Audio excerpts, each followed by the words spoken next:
Hi, everybody. Let me introduce the speaker for our next talk, a tool to control all of them.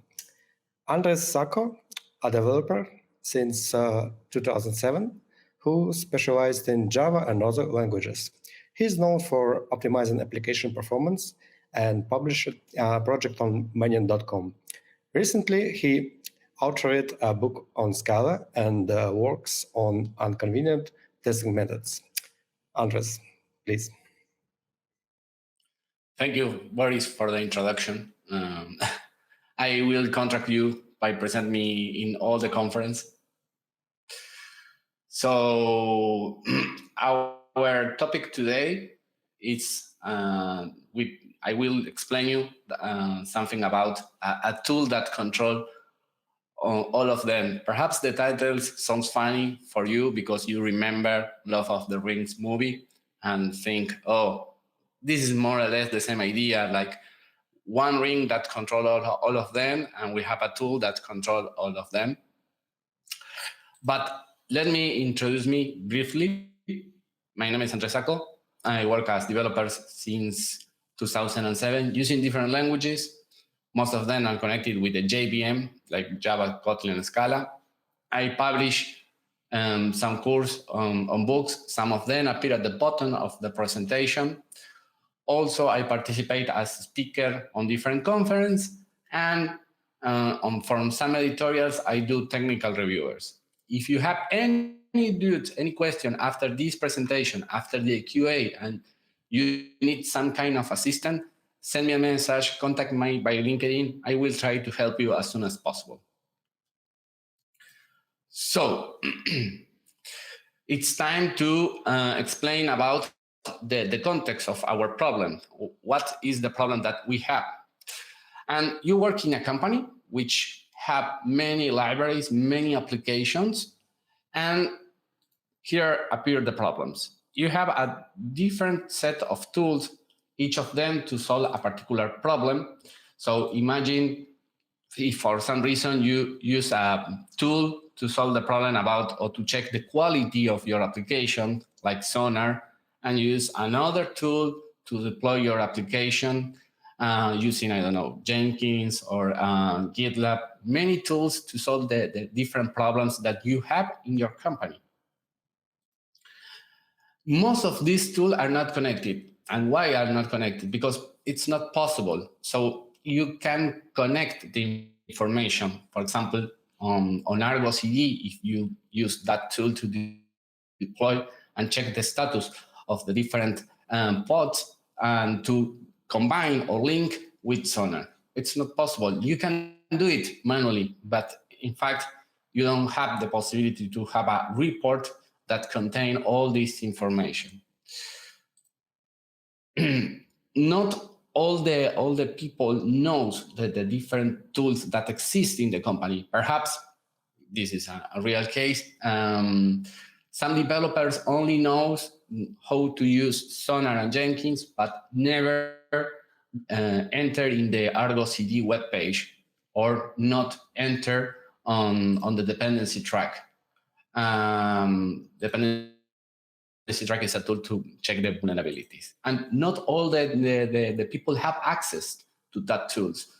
For some reason, you restrict the access, I don't know, to check or to see the information or modify the information on Argo CD is the decision of the company. But at some point, you restrict the possibility to collect and know the real status of an API or library.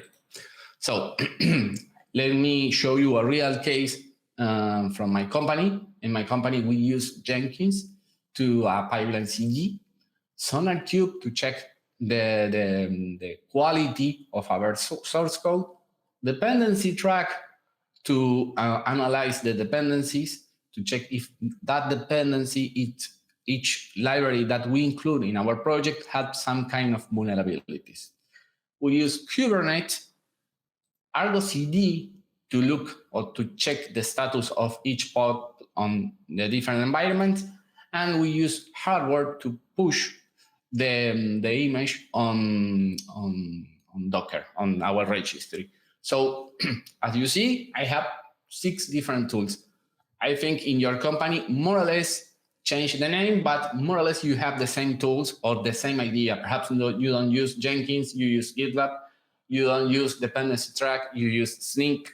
You don't use Harbor, you use, I don't know, the registry of Amazon. But more or less you have the same problem. You have a big number of tools, and including also, I don't know, Slack, for example, or Teams, or many other things that are not connected. So, which is the problem with this kind of approach, with this, all these tools?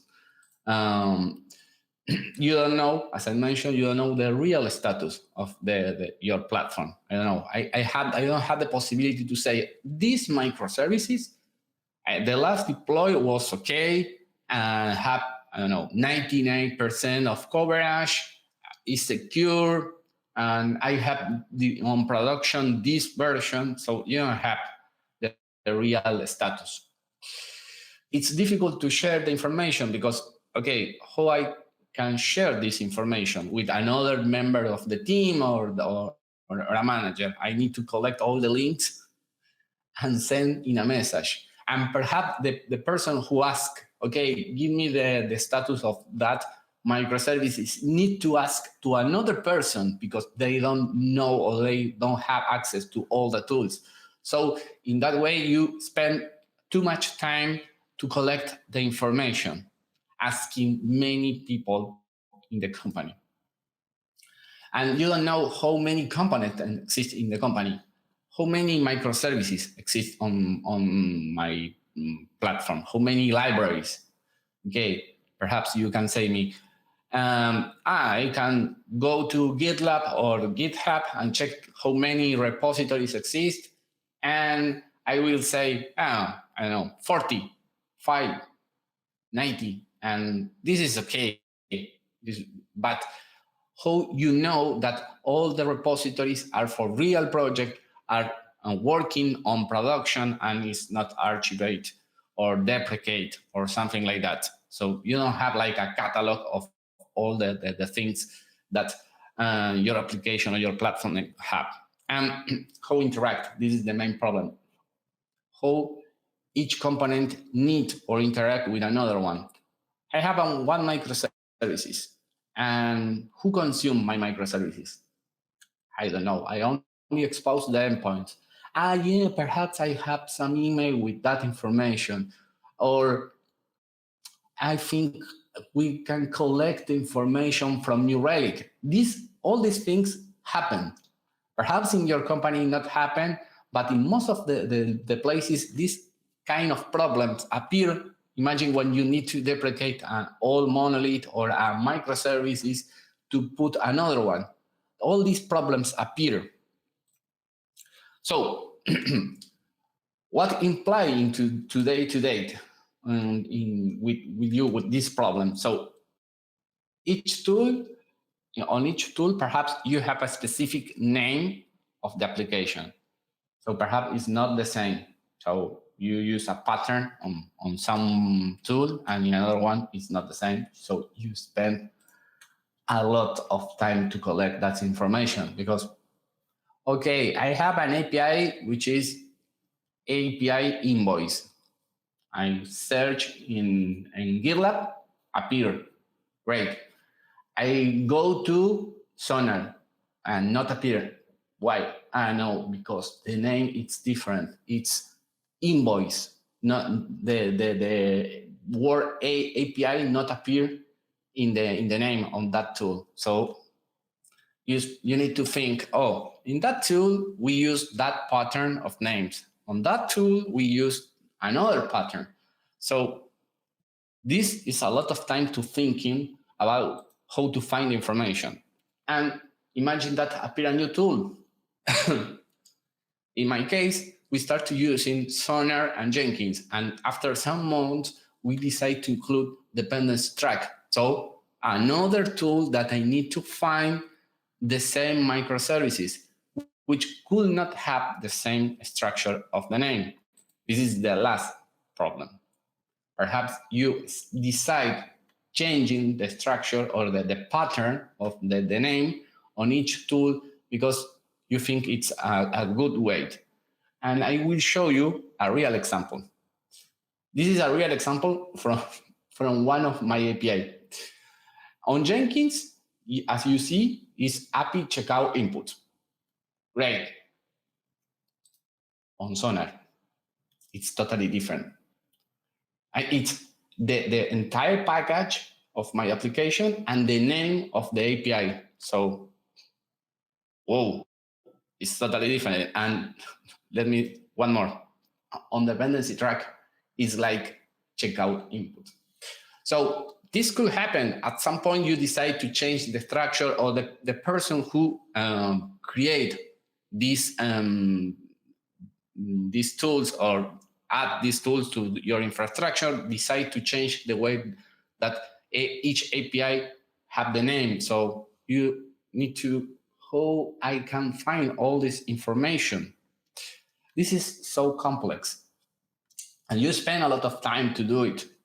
Imagine if you have, I don't know, 400 microservices, or is you have 3, it's okay. 4, it's okay. But in a big company, you have a lot of problems. So which alternative exists to solve this problem? The first one is manually. So you ask me about some microservices, and I will collect all the information and send like, okay, you asked me about API checkout input. I have all the links. I will send you. Great. But you spend a lot of time.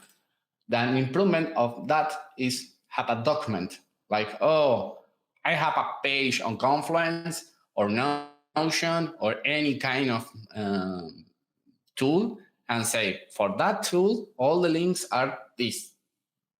And okay, the first time that you add a new microservices, you need to remember to add that section or a new section on that document, including all the links. This is an improvement. But again, you need to open on your browser all the links and analyze the results. And the last, which is the best scenario, is you can delegate to one tool to collect all the information.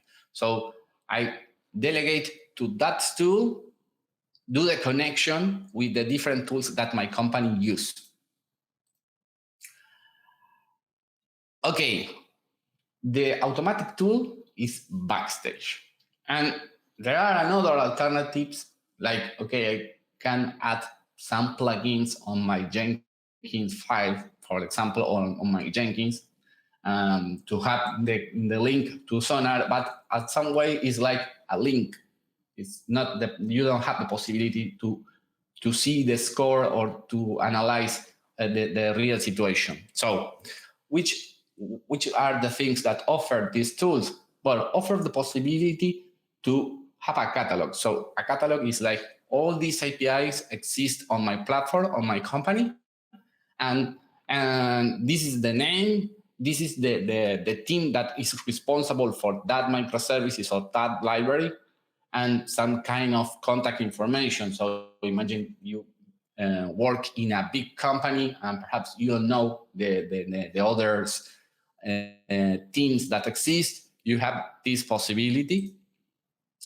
There are several plugins to connect with this tool. Most of them are developed from Backstage, the official community, and another ones are from different people that know or understand how offer to that tool the integration or the interaction with this plugin. This plugin like Jenkins, Sonar, dependency track, Slack, Teams, Hardware. There are a lot of them. It's open source. This is so important. And many companies on IT uses on the official website on GitHub, on Backstage, you have a link or a page with a huge list of companies that adopt Backstage as a solution, like American Airlines. Well, Spotify is the creator of Backstage, and appear many others. Prisma is a company here in Argentina. Also use Backstage and many more. So you can create your own plugins. Imagine that for some reason you decide to use a tool which not have a plugin. This happened. We use Signos as our alert manager, and Signos not have a plugin to interact with Backstage. This happened, and Backstage offer to you the possibility to you can create a component like a widget, and you can add on Backstage, and you only need to add the logic to obtain the information. So in the case of Signos, Signos offer to us an API to retrieve the information. So we only need to match or do the part to represent the information on the tool. And this is another good part of the tool is imagine how many times in your companies the developers have like a skeleton of microservices and use this skeleton to create a new microservices or a new library, and everything's okay. But after that, you need to create the repository on GitHub. You need to create the pipeline on Jenkins. You need to add the new project on Sonar. You need to ask to the DevOps teams to create the infrastructure. Many steps with the creation of new microservices.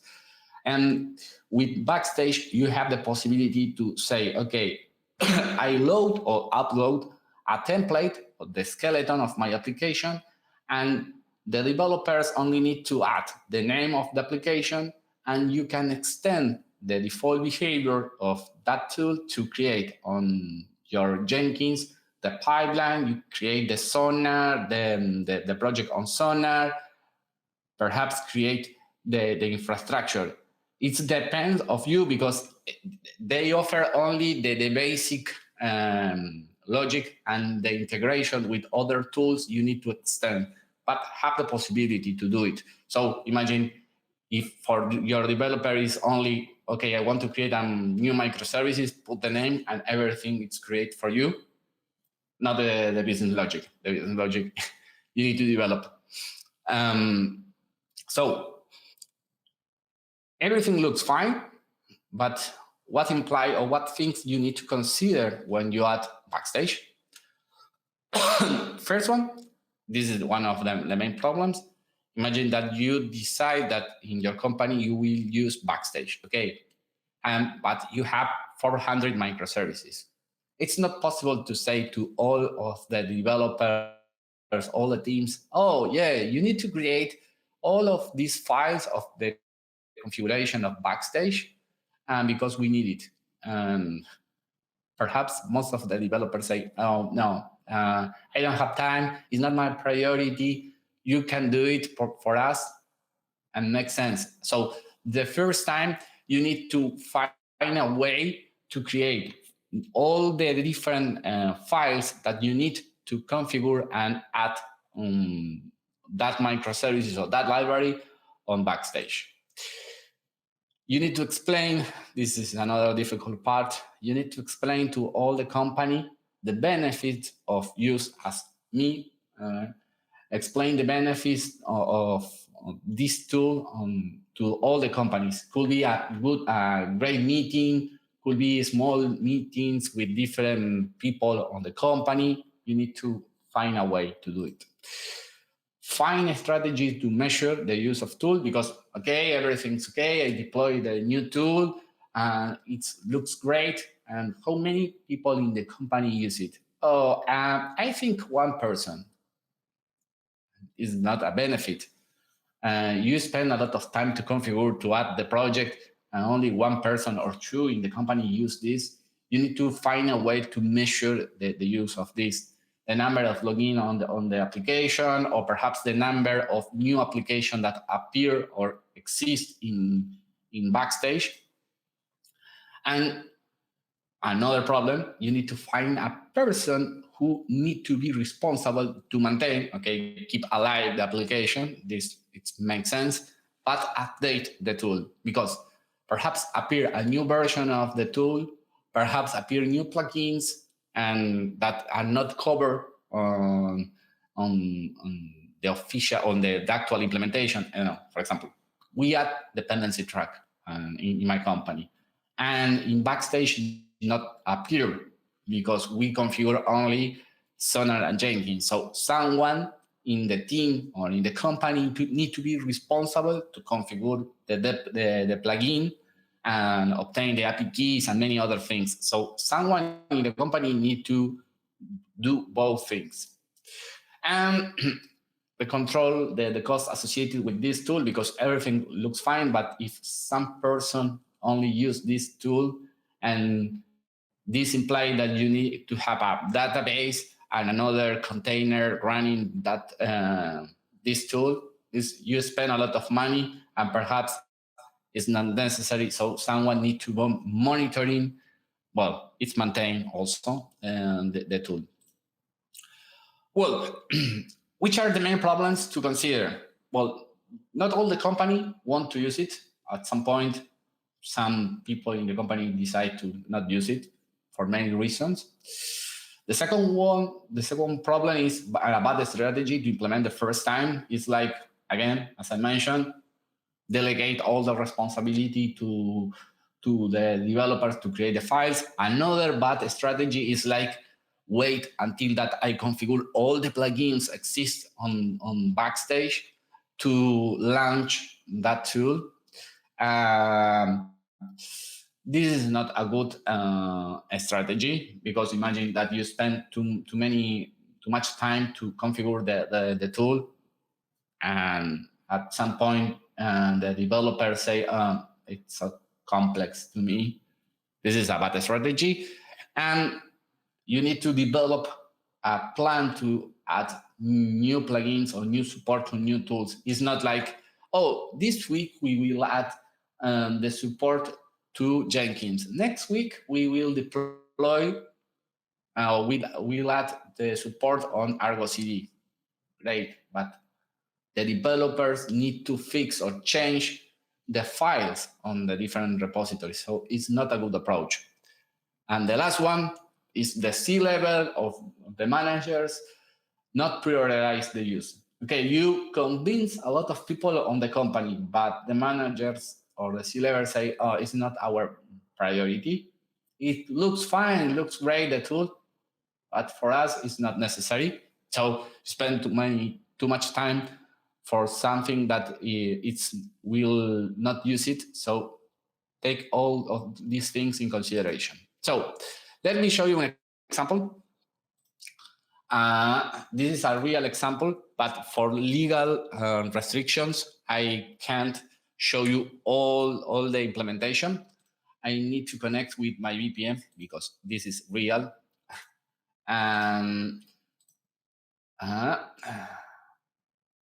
Okay. All of these are different components that exist on my team. Here appear the name of the component, the system, and the owner. And in the case that I do one click, okay, let me show you. This is my services. And look this. I have the code quality of my application. And if I do a click, I will see on Sonar. This is more than just have one link. You have the possibility to check the status of the application and have a possibility to redirect to another path. I have some basic information. I have the link to the source code. And here you have the possibility to check the CI/CD, the last execution of Jenkins. In my case, it was failed. It was my fault. I do some mistakes. And here you have the of this component, you have the distribution of the components. Okay, this component provide or offer an API like a Swagger and consume all of these microservices.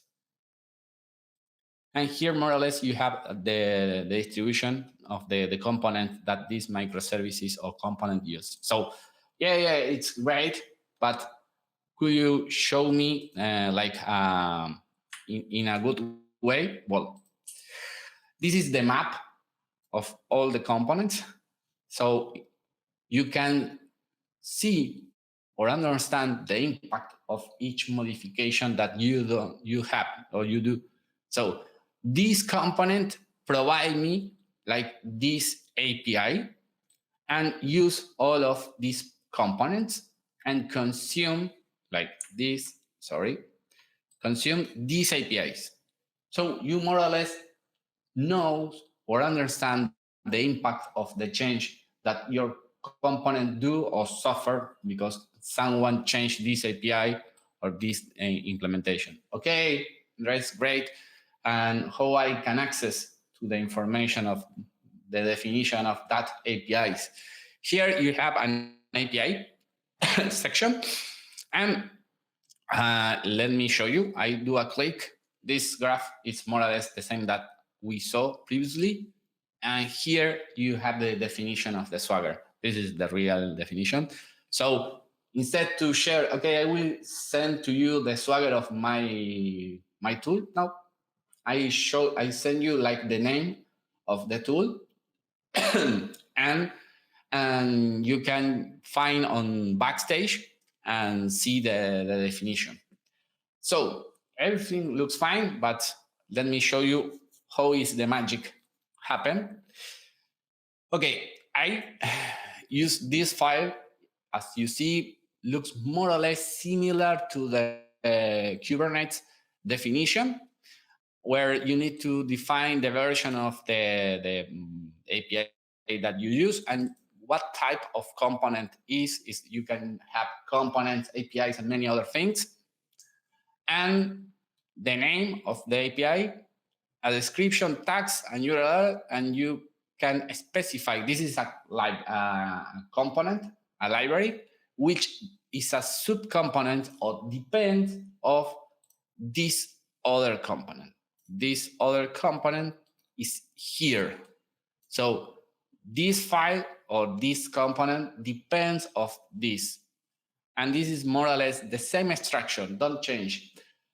One little thing, I will not explain how you can install Backstage because there is a lot of documentation, a lot of explanation about how you can install, download, and configure the plugins. The plugins are so simple to do it. So I put the focus on the configuration and give you some clues about, okay, how to reduce the problem of the configuration. So you have these two files. Imagine that I want to add these two components on my Backstage tool.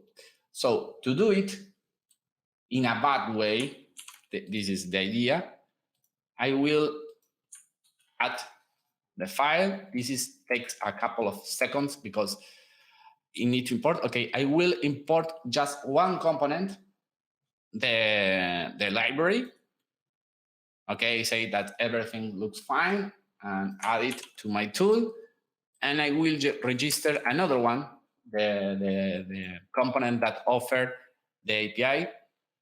This could take some seconds. Okay, everything is finished. So let me show you how it looks like. The name of the API is API input. So this takes some seconds to add it.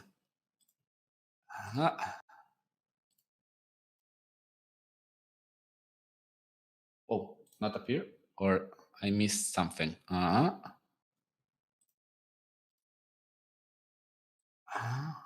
don't know why not added me or not register the component.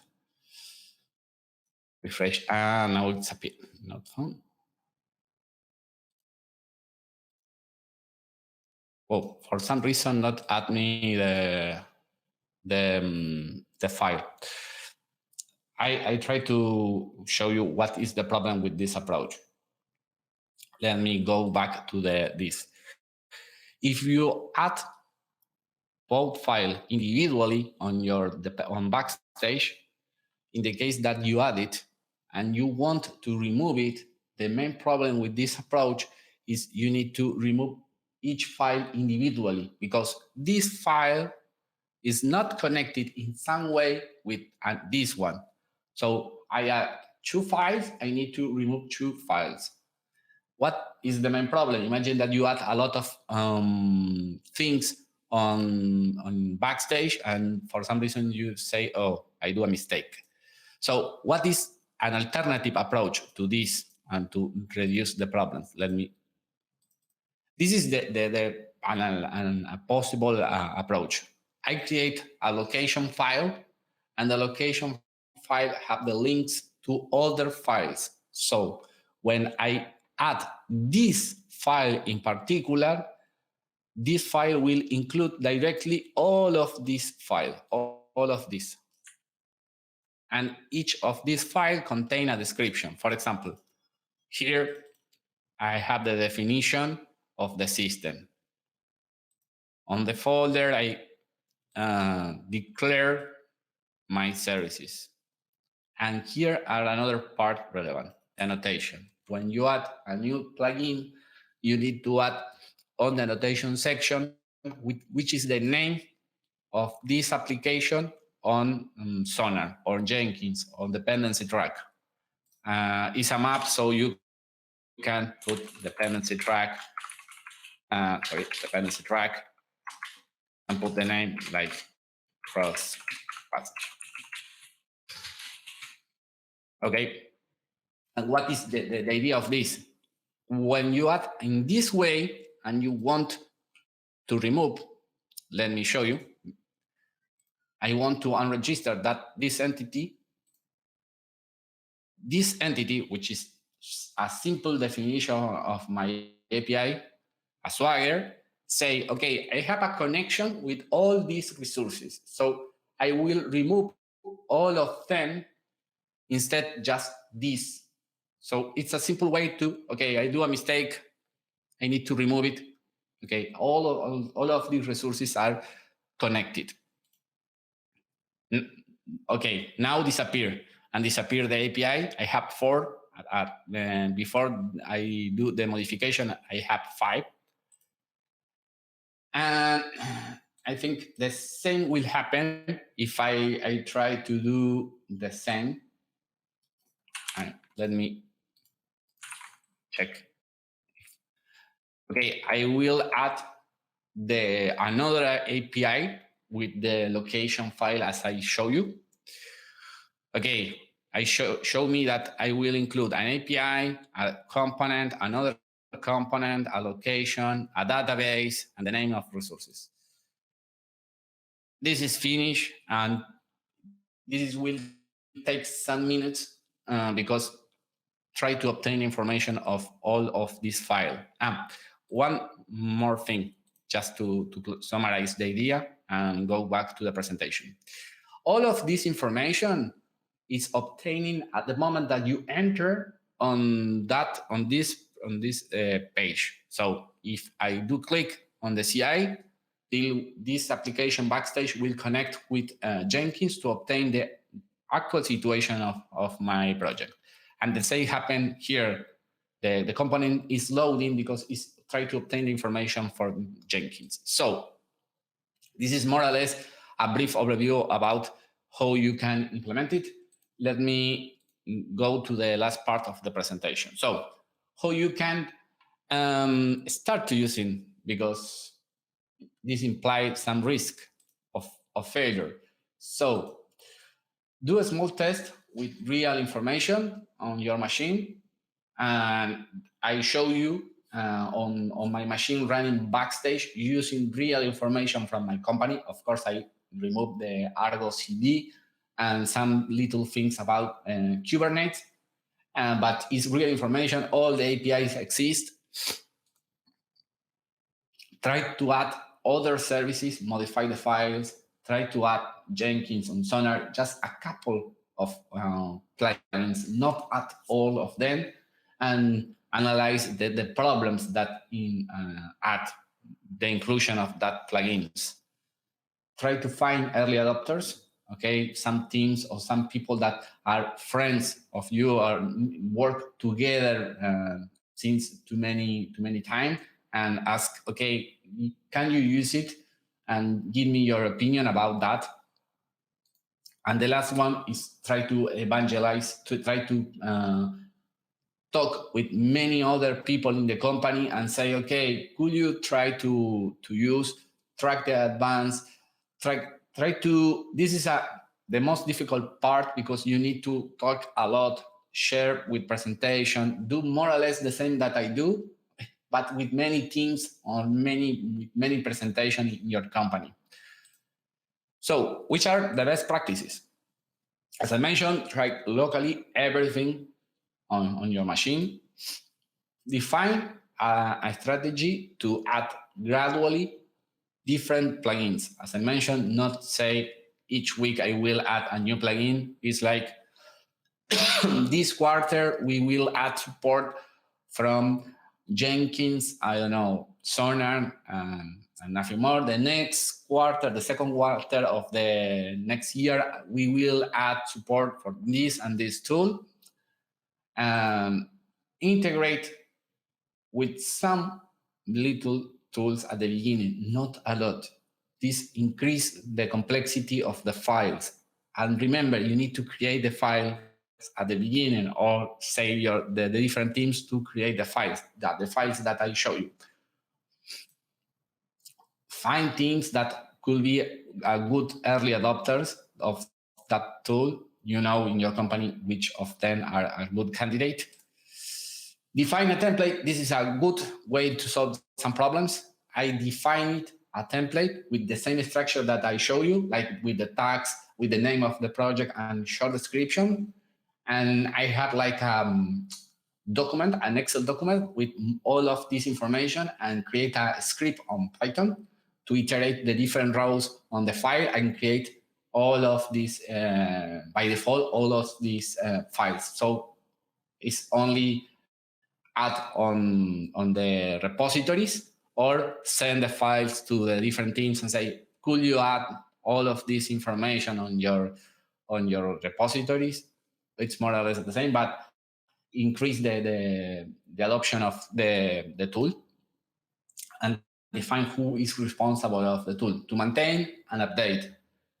Could be the same person, could be not, could be someone from architecture that check and analyze if there is some improvement, some new plugin that we can add or add support, and someone on the DevOps teams that analyze if the tool is healthy or not. Here are some useful links. The Discord is a good alternative when you want to connect with other people that use Backstage and you want to discuss about different things. The official GitHub. Also, there are demo site if you want to share the information or to show to another person how looks like Backstage without download anything or configure anything else. So you can use that. And on the official website, there is a tons of information and different links to do a lot of things, to configure the LDAP, configure the security, many other things that are covered on the tool. So thanks for assist to this talk. If you have any doubts, any question, ask, and I will try to help you.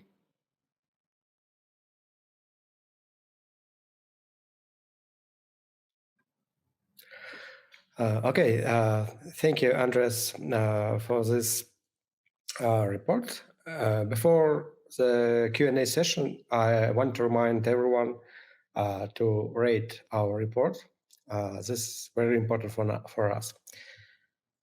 Okay, let me check if we have any questions. You can ask us in the chat, NBC, this question, and we'll try to answer it. Let's see. So far, I can see any questions, and maybe while we're waiting for them, I can ask Andres one question I have. Andres, can you please tell us what arguments will you use to convince the management that we should we should use the backstage on our project in our company? Yeah, there is not one approach to do it. It's different. For example, in my previous job, I not need to convince anyone because I only mention backstage and share with the C-level the link and say this is a good idea and incredible, and please put priority to implement this. And we spend many hours to configure that tool with the integration with Jenkins and so on.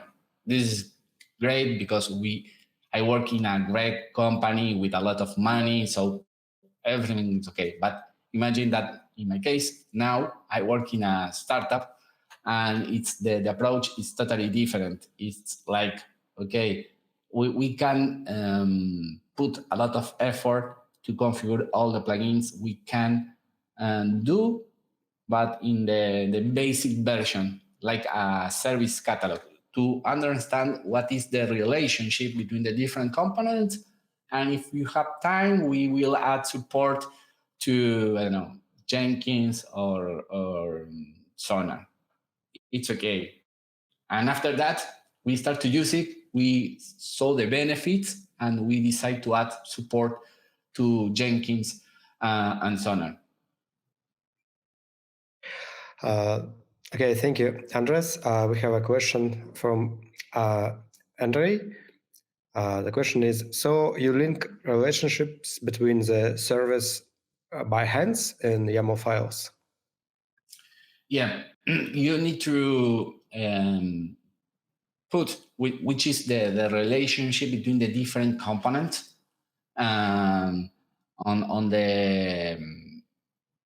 the file. Imagine this is a common situation. Imagine that I create the first version of my YAML files, but the other members of the company don't create nothing on Backstage. So I can say, okay, I depend of these microservices, these microservices. Yeah, you spend a lot of time to do it, and you push, but not appear because the microservices B not exist now on Backstage. Exist in the real world, but in Backstage not exist. So when the other team create the files from microservices B and upload to Backstage, Backstage say, okay, I have the microservices A, which at some point say me that there is a relationship with the microservices B. And it's like recalculate all the interaction, all the integration, and show you in a graph. So it's not like, okay, I do a lot of effort to create the files and the other teams don't do nothing, and why I need to spend all of this time. No, it's like you create it you in a good way, and at some point the other team add, and the connection between all the different microservices is for your modifications. So if the other teams don't say, okay, I don't connect with anyone, it's okay. Yeah, thank you, Andres. We have several more questions, but we have like less than 1 minute left. So I think we can continue our discussion in the discussion zone. And I want to thank Andres once again for this amazing report. Thank you, Andres. And let's meet again in the discussion zone. Thank you.